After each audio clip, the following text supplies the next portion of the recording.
जो new aspirant है, अगर उसने ऑप्शनल को मास्टर कर लिया है, अगर उसका जो ऑप्शनल है वो उसके फिंगर टिप्स पे है, तो वो आपको बहुत अच्छी रैंक देकर जाएगा। आपको अपने सोर्सेज को लिमिट करना है और उनको ही मल्टीपल टाइम्स रिवाइज करना है।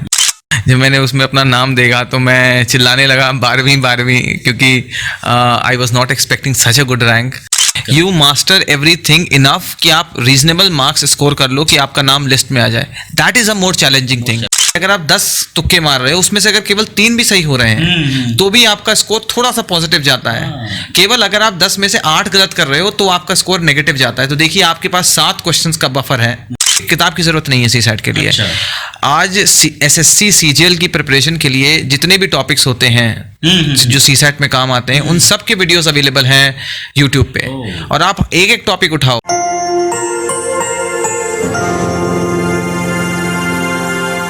दोस्तों, आज के इस इंटरव्यू में हमारे साथ एक खास मेहमान हैं यशार्थ शेखर जी, जिन्हें परिचय की जरूरत नहीं है। इस बार 2021 में इन्होंने 12वीं रैंक लाई है। So I am sitting with topper.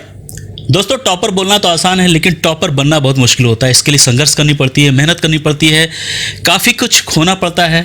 Sir हमारे साथ हैं और ये जो अचीवमेंट है, ये जो माइलस्टोन इन्होंने हासिल की है, इसके पीछे बहुत सारी कहानियां। दोस्तों, इनकी ओवरऑल जर्नी क्या रही, यूपीएससी के लिए स्ट्रेटेजी क्या थी। सर सबसे पहले कॉन्ग्रेचुलेशन। और 12वीं रैंक लाना सर, ये इटसेल्फ एक बहुत बड़ी बात होती है, और आपने इतनी बड़ी सफलता हासिल की, इसके लिए हमारी तरफ से, हमारे चैनल की तरफ से, हमारे ऑडियंस की तरफ से बहुत बहुत बधाई सर। Thank you. ये तो सबका मतलब सबकी बेस्ट विशेस थी मेरे साथ for a very long period of time कि मैं ये कर पाया। So I am very grateful to everyone. UPSC ही क्यों? बहुत सारी अपॉर्चुनिटी आपके पास थी, क्योंकि आपकी एकेडमिक भी मैंने सुना है बहुत अच्छी रही है, तो यूपीएससी क्यों? और भी करियर ऑप्शन थे, तो यूपीएससी में आप क्यों आना चाह रहे थे? यूपीएससी इसलिए बिकॉज जो सर्विस मुझे चाहिए, जैसे इंडियन एडमिनिस्ट्रेटिव सर्विस, वो बहुत अपॉर्चुनिटीज़ आपको प्रोवाइड करती है कि आप हेल्थ में भी काम कर सकते हैं, आप एजुकेशन में काम कर सकते हैं, आप रूरल डेवलपमेंट में, इंफ्रास्ट्रक्चर डेवलपमेंट में, tourism, there are thousands of sectors जिसमें आप काम कर सकते हैं। तो इससे मुझे लगता है कि आप रियल चेंज ला सकते हैं।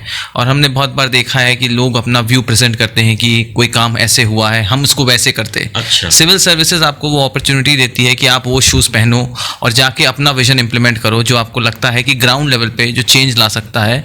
और वो जब चेंज वो ट्रैवल करता है from the bottoms level and when it reaches the top level, it transforms society. So civil servants can be the true transformers of society, अगर हम उनको उस कॉन्टेक्स्ट में सोचें। तो मुझे लगता है कि चेंज लाने का, और जो डाइवर्सिटी ये जॉब प्रोवाइड करती है, आप बहुत जगह जाते हो और आपको जो एक्सपीरियंस होता है of the life time, I think it's very great.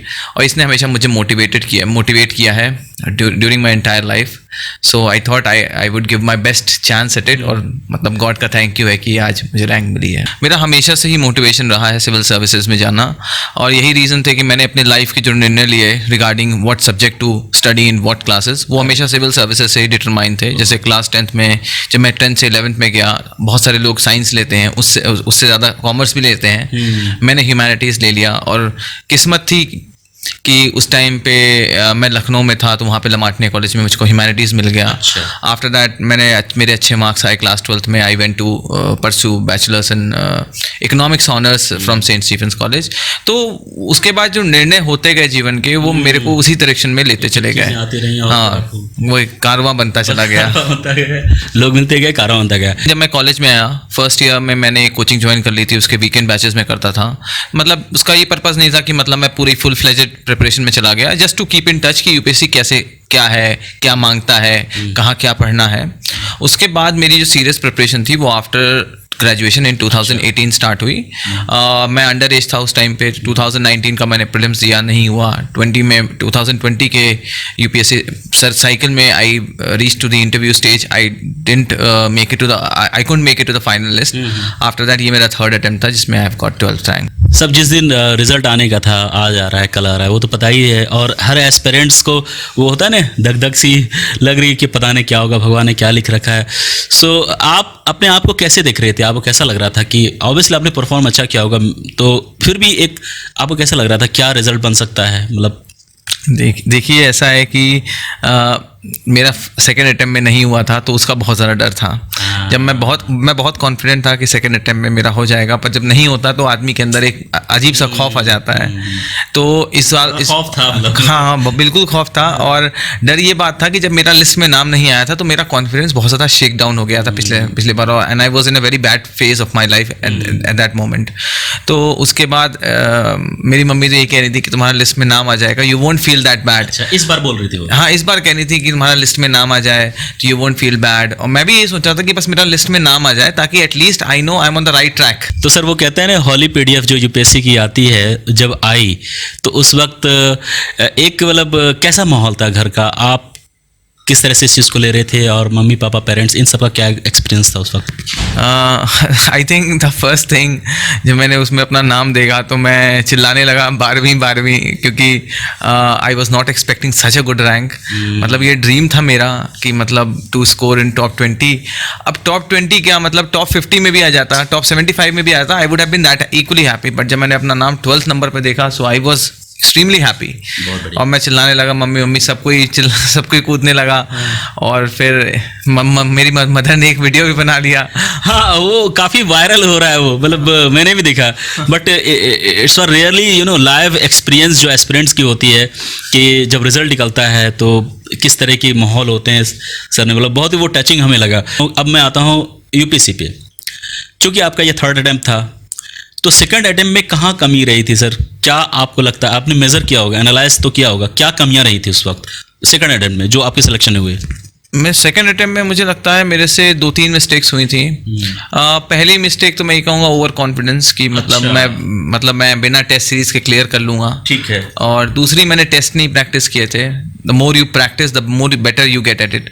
और तीसरा मुझे लगता है मैंने न्यूज़पेपर रीडिंग बहुत अच्छे से नहीं करी थी। अब क्या होता है न्यूज़पेपर रीडिंग से आप एग्जाम्पल्स आप अपने पॉइंट्स में डालते हो और बहुत सारी चीज़ें आप ऐड करते हो। और 4th मिस्टेक थी रिवीजन, स्पेशली ऑफ ऑप्शनल का मैंने रिवीजन बहुत अच्छे से नहीं किया था। जीएस में तो मेरा स्कोर आई थिंक मोर और less was on average lines. It was not that good but it was not that bad. पर ऑप्शनल में मेरे 251 थे, जिसमें मैंने इस बार स्पेसिफिकली फोकस किया और मेरे 306 आ गए, जिसने मेरी रैंक बना दी। तो ये सब मुझे लगा कि मैंने नहीं गलती किया। और फिर जब मेरा रिजल्ट अच्छा नहीं आया, I sat with my mother और मैंने उनसे डिस्कस किया। तो मैंने कहा कि मैं इन चीज़ों पर फोकस करूँगा, और इवेंचुअली वो सही डायरेक्शन था और मेरे मार्क्स अच्छे आए। आपने अपने मिस्टेक को एनालाइज किया और उस पर आपने वर्क किया, और इसका रिजल्ट आज आपके सामने है। जैसा आपने बताया सर, सेकंड अटेम्प्ट में जब नहीं आया था रिजल्ट, तो एक डीमोटिवेशन फैक्टर सभी के साथ होता है। तो आप उस टाइम काफ़ी वो हो गए थे, कॉन्फिडेंस लेवल आपका लो हो गया था जैसे आपने बताया। तो उस ट्रोमा से आप बाहर कैसे निकले? आपने ऐसा क्या किया? क्योंकि हर एस्पिरेंट की लाइफ में ड्यूरिंग यूपीएससी जर्नी इस तरह की सिचुएशन आती है, और आती ही है, बिल्कुल आती है। बहुत कम ऐसे स्टूडेंट जो फर्स्ट अटेम्प्ट में निकाल देते हैं। तो उस सिचुएशन से कैसे बाहर आना चाहिए और कैसे अपने आप को फिर से तैयार करना चाहिए नेक्स्ट स्टेप के लिए? इस बार तो मैं to be very honest time ही नहीं था निकलने के लिए। अच्छा। 14 दिन थे या 16 दिन थे प्रीलिम्स के लिए, और देना था अटेम्प्ट। पहले मैंने एक टाइम पे सोचा कि मैं नहीं दूंगा, पर घर वालों ने बोला कि ये तुम्हारा सेकेंड ही अटेम्प्ट था, तुम्हारे 4 अटेम्प्ट बचे हैं, तुम दे दो। अच्छा। तो अब मैं जब पढ़ने बैठता था तो थोड़ा सा एक मायूसी सी रहती थी कि नहीं हुआ, और उसी के टाइम पे मुझे ज़ुकाम भी हो गया और स्ट्रेस, डिप्रेशन, हर चीज़ एक साथ थी। अब उसी को ब्रेक करके पढ़ाई करनी थी, because good things do not come that easy in life. तो मैं पढ़ाई करने लगा। तो 4-6 दिन बाद थोड़ा सा ठीक लगना स्टार्ट हुआ, तो मैं टेस्ट देने लगा। जब टेस्ट में मेरे नंबर आने लगे तो मुझे लगा कि यार 14 दिन बहुत होते हैं पढ़ाई के लिए, क्योंकि मैंने बहुत टेस्ट प्रीलिम्स के प्रैक्टिस किए थे। तो this time when I started practising, तो मुझे लगा कि अच्छा जा रहा है मेरे जो मॉक्स जा रहे हैं सही जा रहे हैं। फिर जब फाइनली मैं अपने एक्चुअल मॉक्स दे करके, मतलब एक्चुअल पेपर दे करके आया प्रीलिम्स का, it was on October 10th last year. तो उसके बाद से I started going on the right track. उसके बाद मुझे ख़राब नहीं लग रहा था कि मेरा प्री नहीं हुआ, वरना उसके पहले मेरा फाइनल लिस्ट में नहीं हुआ। अच्छा। लेकिन उसके पहले तक मेरा मतलब एक डिप्रेसिव हैंगओवर मेरे ऊपर था। अब वही है कि मेरे पास इतना टाइम नहीं था कि मैं रो लूँ, गा लूँ, या I can take some time to destress myself. अब करना है सो करना है। तो अब जितना ख़राब लग रहा है क्या फ़र्क पड़ता है, बैठ के मतलब you have to push through. अब मैंने उसी स्ट्रैटेजी के साथ गया, और घर में सपोर्ट था सबका, my mother and my father, they help me to it. So उनका कंट्रीब्यूशन इसी। यूपीएससी कितना टफ है? क्या एक एवरेज स्टूडेंट यूपीएससी कर सकता है? आपकी क्या राय है इसमें? मैं कहूँगा यूपीएससी टफ नहीं है, मैं इसको टफ नहीं कहूँगा, बट इसमें इतना सारा है पढ़ने के लिए, सिलेबस इज सो वास्ट कि सब कुछ मैनेज करना इज़ ए टफर टास्क। आपको जीएस पेपर 1 पढ़ना है जिसमें हिस्ट्री, ज्योग्राफी, सोसाइटी और बहुत सारी चीज़ें आती हैं। आपको पेपर 2 पढ़ना है जिसमें constitution, international relations, governance part आता है। Paper 3 is all about current affairs with security, environment, agriculture and everything that you find in newspapers. Then ethics 4 is your paper 4 is your ethics. Paper optional paper 1 भी है, optional paper 2 भी है, and then there is an essay paper, and then you have to prepare for your interview, और उसके पहले आपको एक prelims देना है, और CSAT इतना टफ होता जा रहा है। तो इन सब को किस तरीके से आप लेके चलते हैं कि यू मास्टर एवरीथिंग इनफ कि आप रीजनेबल मार्क्स स्कोर कर लो कि आपका नाम लिस्ट में आ जाए। That is a more challenging thing.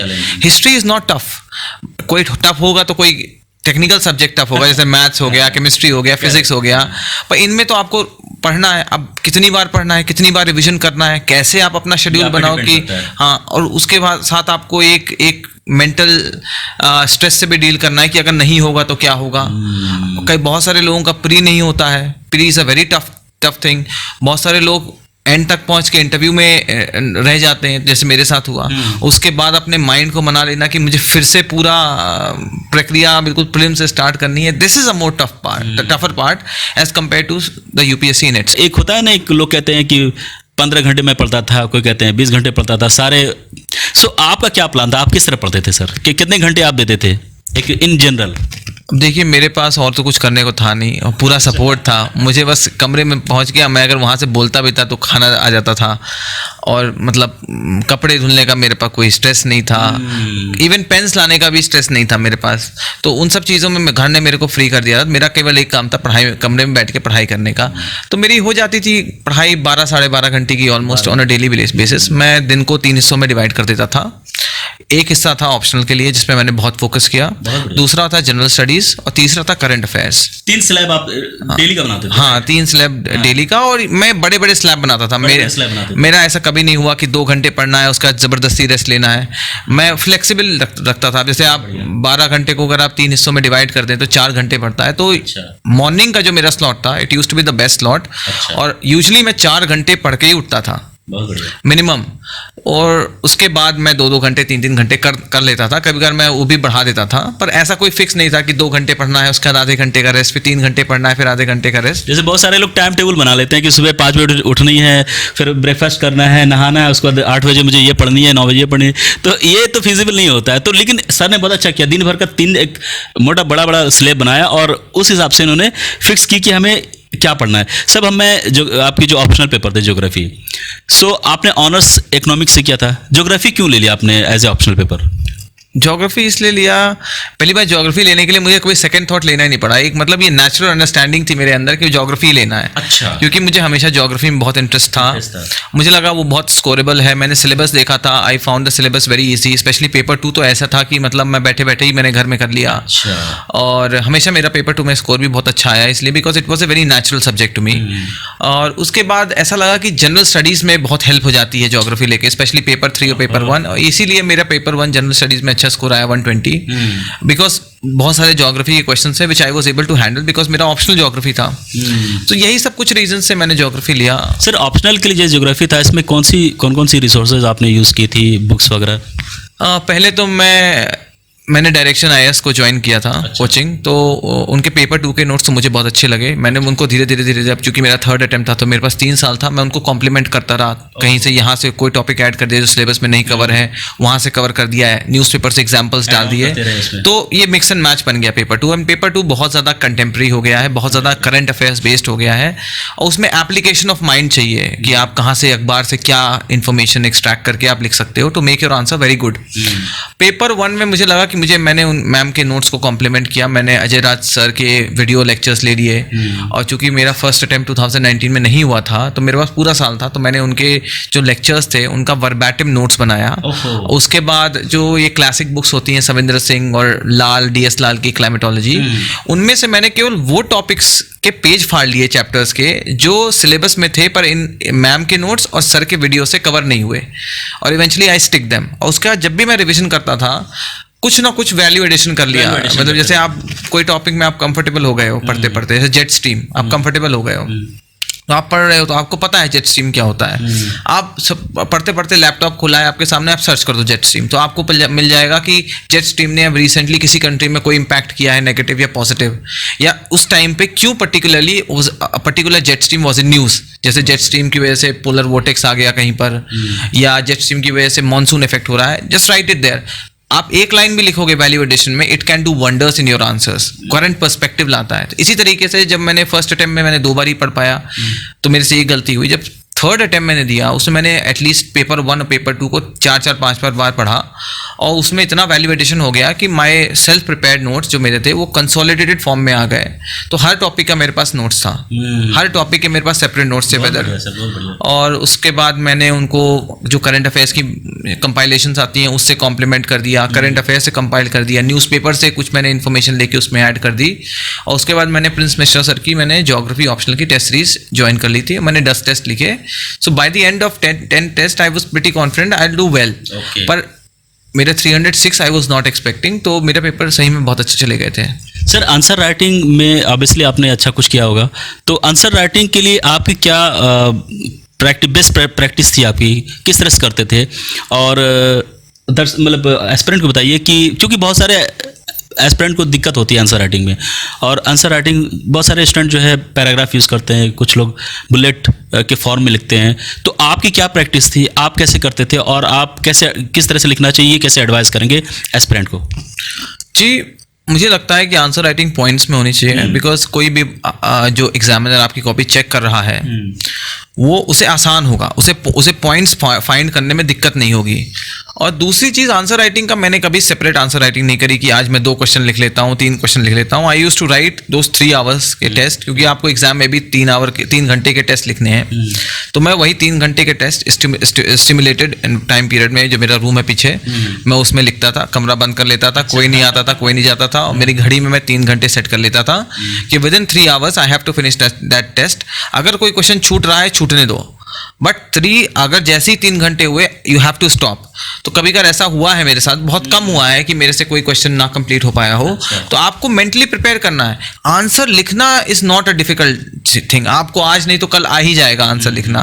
पर 20 क्वेश्चंस को 3 घंटे में इस तरीके से लिखना कि you are able to score average marks 100, 110, 105, वो चैलेंज हो जाता है। तो आंसर लिखने से अगर आप डेली 2 आंसर लिख रहे हो, तो मुझे नहीं लगता, पर्सनली मुझे नहीं लगता कि उसका कोई बेनिफिट निकलता है। आप लिखो तो आप पूरा का पूरा एक फुल फ्लेज टेस्ट लिखो, चाहे GS1 का लिख रहे हो, चाहे ऑप्शनल का लिख रहे हो, और सिमुलेटेड टाइम, मतलब पूरा 3 घंटे में आपको वो कंप्लीट करना है, ताकि आपके दिमाग में एक अर्जेंसी रहे कि हमको आंसर केवल नहीं लिखना है, हमको with in required time period लिखना है। तो आप 10 मार्कर को 7 मिनट दो, या 8 मिनट दे, 7.5 मिनट दो, और 15 मार्कर को 10 मिनट दो, या 11 मिनट दो, वो आप डिसाइड करोगे जब आप उस तरीके इन्वायरमेंट में लिखो। और मुझे तो बहुत मजा आने लगा था टेस्ट लिखने में। मैं इतना जरूर कहूंगा कि पहले 2-3 टेस्ट लिखना बहुत टफ काम है, नींद आती है, मेरे को भी बहुत नींद आ रही थी। आपको लगता है बहुत बड़ी चीज हो रही है, 3 घंटे लिखते जाना, 20 क्वेश्चंस बिल्कुल एनालिटिकल होते हैं, सब में सोचना पड़ता है। पहले टेस्ट को लिखना टफ है, और जैसे जैसे आप अंदर जाओगे तो आपको मजा आने लगेगा। जो व्यक्ति टेस्ट लिखता है केवल उसको समझ में आता है कि एग्जामिनेशन की डिमांड कैसी है। तो मेरी समझ से जो सबसे बड़ा चेंज मेरे 2nd और 3rd अटेम्प्ट में था, वो था आंसर राइटिंग। और आंसर राइटिंग वंडर्स कर सकता है, आपके मार्क्स में इंप्रूवमेंट कर सकता है। सर मैं अब प्रीलिम्स में आने की कोशिश करूँगा। प्रीलिम्स में किस तरह से आपने तैयारी की थी, और जनरल स्टडीज़ की अगर बात करें तो कौन कौन सी बुक आपने प्रेफर की थी? उसके लिए मैंने बहुत फुल प्रूफ स्ट्रैटेजी बनाई थी कि जो ट्रेडिशनल बुक्स होती हैं उनको रीड करना है, और साथ में खूब टेस्ट देने हैं। मैंने तकरीबन 60 से 85 टेस्ट दिए थे प्रीलिम्स के, और मैं उनको देकर उनके सॉल्यूशंस रीड करता था अच्छे से। तो मतलब टेस्ट, मॉक टेस्ट जो होता है वो देना चाहिए एस्पिरेंट को, और वो फायदा करता है, राइट? मेरी समझ से आज के जो प्रीलिम्स हैं इतने अनप्रेडिक्टेबल हैं कि अगर आप मॉक्स नहीं दोगे तो क्लियर करना बहुत टफ टास्क हो जाता है। और रही बुक्स की बात, बुक्स में वही जो हर कॉमन एस्पिरेंट पढ़ता है, जैसे लक्ष्मीकांत के लिए पॉलिटी पढ़ ली, हिस्ट्री के लिए NCERT पढ़ ली, स्पेक्ट्रम पढ़ लिया मॉडर्न इंडिया के लिए, और एनवायरनमेंट के लिए मैंने PMF पढ़ा था, ज्योग्राफी के लिए मैंने PMF IS पढ़ा था उसके लिए भी, और और साइंस एंड टेक्नोलॉजी के लिए मैंने मेंस PT 365 पढ़े थे, और करंट अफेयर्स जितने थे सबके लिए मैंने PT 365 पढ़ी थी। मेरा पर्सनल व्यू है कि प्रीलिम्स में newspaper may not help you that much. उसके लिए आप केवल करंट अफेयर्स कंपाइलेशन ही पढ़ लोगे तो मुझे लगता है वो काम आ जाती है। Exactly. हाँ, और मुझे ऐसा लगता है, ये मेरा पर्सनल व्यू है, क्योंकि मैंने सेकेंड अटेम्प्ट में भी न्यूज़पेपर नहीं पढ़ पाया था प्री के लिए और थर्ड अटेम्प्ट में भी मैं प्री के लिए अखबार नहीं पढ़ पाया था। लेकिन मेंस के लिए आप न्यूज़पेपर नहीं मिस कर सकते। इनफैक्ट मैं तो 3 घंटे पढ़ता था न्यूज़पेपर मेंस के लिए। तो यही मेरी स्ट्रैटेजी थी कि बेसिक बुक्स को रिवीजन करना है, उनका बार बार पढ़ना है, और उसका जितने मॉक्स आप दे सकते हो, मिनिमम तो मैं कहूँगा आप 60 मॉक्स तो दीजिए, और उसके बाद पढ़ने के बाद उनका सोल्यूशन भी रीड करिए। सोल्यूशन करेक्ट, ये सही। प्रीलिम्स के लिए मैं एक चीज़ और बताना चाहता हूँ कि जैसे अब कोई भी प्रीलिम्स का पेपर आता है, आज किसी भी कैंडिडेट को 40 से 50 क्वेश्चन ज़्यादा नहीं आते हैं। 50 क्वेश्चन आ जाए तो वो बहुत लकी कैंडिडेट है। तो मैं ये सजेस्ट करूँगा कि आप जितने ज़्यादा टेस्ट लगाओगे आपको समझ में आएगा कि कितने आपको नंबर ऑफ क्वेश्चंस आपको करने हैं। जैसे मेरे लिए हमेशा मैं 90 से ऊपर क्वेश्चन करके आया हूँ। सेकंड अटेम्प्ट में मैं 93 करके आया हूँ, और थर्ड अटेम्प्ट में मैं 97 क्वेश्चंस करके आया हूँ आउट ऑफ 100 अटेम्प्ट करके आया हूँ। और ये आपको कैसे समझ में आएगा कि मुझे कैसे तुक्के मारने हैं या कैसे मुझे गेस करना है, करेक्ट गेस वर्क करना है। तो उसके लिए तो मैं ये कहूँगा कि जब आपने फर्स्ट राउंड वाले क्वेश्चन कर लिए, जब आप घर में प्रैक्टिस कर रहे हो, उसके बाद जो आपने सेकंड राउंड में क्वेश्चंस किए हैं आप उनको लिख लो कि क्वेश्चन नंबर 10 मैंने किया है, question number 13, question number 17, question number 21। उसके बाद आप चेक करो कि जो मैंने उनमें गेस वर्क किया है कितने मेरे सही हैं और कितने मेरे गलत हैं, और देखो कि हर बार जब आप कर रहे हो तो मेरा क्या नेट पॉजिटिव बन रहा है या नेगेटिव बन रहा है। अब क्या होता है कि चूंकि नेगेटिव मार्किंग है तो लोग डर जाते हैं कि हमें ज्यादा क्वेश्चन अटेम्प्ट नहीं करने, क्योंकि नेगेटिव में चला जाएगा। लेकिन एक चीज जो सोचने वाली ये है कि अगर आप 10 क्वेश्चन अटेम्प्ट कर रहे हो और गेस मार रहे हो, अगर उसमें से आपने 7 क्वेश्चन गलत कर दिए हैं तो भी आपका नेट पॉजिटिव ही बन रहा है। पॉजिटिव, अरे हाँ, तो बिल्कुल, बिल्कुल। तो ये आप समझ लीजिए कि अगर आप 10 तुक्के मार रहे हो, उसमें से अगर केवल 3 भी सही हो रहे हैं तो भी आपका स्कोर थोड़ा सा पॉजिटिव जाता है। केवल अगर आप 10 में से 8 गलत कर रहे हो तो आपका स्कोर नेगेटिव जाता है। तो देखिए आपके पास 7 क्वेश्चन का बफर है, आप 10 में से 7 क्वेश्चन भी तुक्के मारो तो आप गलत कर दो तो भी पॉजिटिव ही बन रहा है। तो ये आपको इंडिकेट, मेरे को मतलब इसने ये चीज मतलब इसने चिताया कि आप ज्यादा से ज्यादा क्वेश्चन करो, क्योंकि अगर ज्यादा से ज्यादा क्वेश्चन करोगे और सही होंगे, और ये आप तभी कंक्लूजन पे आओगे जब आप चेक करोगे कि जो मैंने सेकंड राउंड में क्वेश्चन किए हैं मैं कितने सही कर रहा हूँ। जब मैं करता था ये 60-70 टेस्ट में जब मैंने ट्राई किया तो हमेशा मेरा पॉजिटिव 10-12 नंबर निकलता था। मुझे समझ में आ गया कि मैं ज्यादा ही क्वेश्चन करके आऊंगा तो वो चीज हेल्प करेगी। तो मतलब तुक्केबाजी कर सकते हैं, but you have to apply your intelligency and mind. Intelligence and mind, वो आपको कंटिन्यूस टेस्ट करने से आप एक कैपेसिटी डेवलप करोगे, एक ऐसे लेवल पे आप पहुंच जाएंगे जब आपको कॉन्फिडेंस हो जाए कि हाँ मैं तुक्केबाजी में भी सही कर रहा हूँ। हाँ, तुक्केबाजी में। और देखिए आपके पास कितना ज्यादा स्पेस है कि आप 10 क्वेश्चन करो और 7 गलत होते हैं और 3 ही सही होते हैं तो भी आपको स्कोर पॉजिटिव ही होगा। बहुत ही टेक्निकल चीज, मतलब हर कोई नहीं बताता सर ये, लेकिन आपने बताया। सीसेट के लिए क्या आपकी स्ट्रेटजी थी?